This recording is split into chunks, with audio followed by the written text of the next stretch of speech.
خب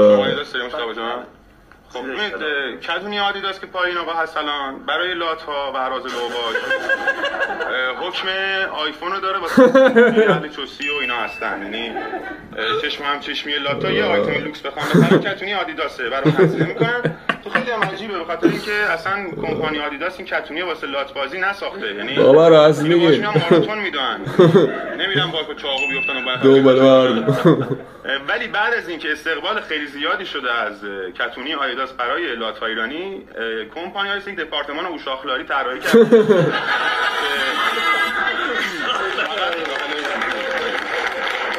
داماشم آدیداس اوشاخلاری کارش همین تولید و تهیه کتونی هستش که بتونه کمک بکنه به افرادی که اعتماد نفس بیشتری نیاز دارن موقع خفگیری، دعوا، خودکشی.